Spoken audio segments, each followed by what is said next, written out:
The city of Cambridge has ended the Fashion History Museum's lease, citing unpaid rent as the reason. Museum operators say that doesn't represent the full picture, and they now have less than 2 weeks to move out. CTV's Spencer Turcotte has more on the tension. Doors are closed for good at Cambridge's Fashion History Museum, at least at this location.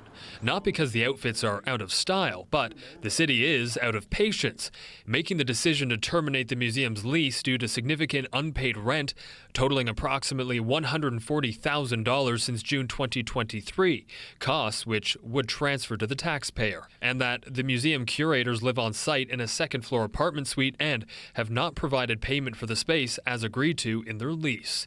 The city says negotiations were ongoing since 2023, including offers of reduced rent payments, partial payment forgiveness, and a repayment plan.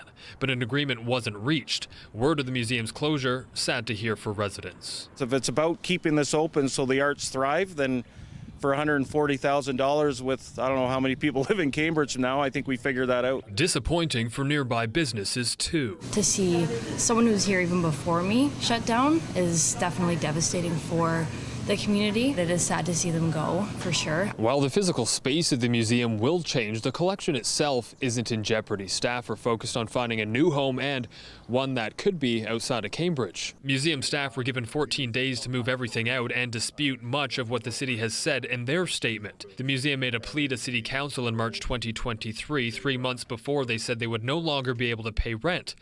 We requested that the City of Cambridge either cover the rent via a grant, as they had since we opened the museum in 2015, or reduce the rent to an industry standard of $1 per year. They cite other nearby museums like the Clay and Glass or Homer Watson, which only pay $1 per year for rent. The city eventually decided this museum did not meet the requirements for funding. As for unpaid rent from staff who live on site, the Fashion History Museum says the director is unpaid and lives in the apartment in lieu of a salary for their services.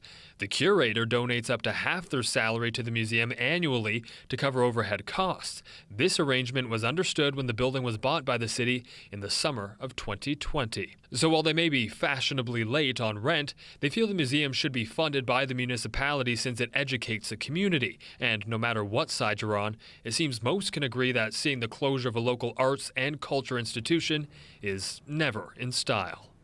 Spencer Turcotte, CTV News, Cambridge.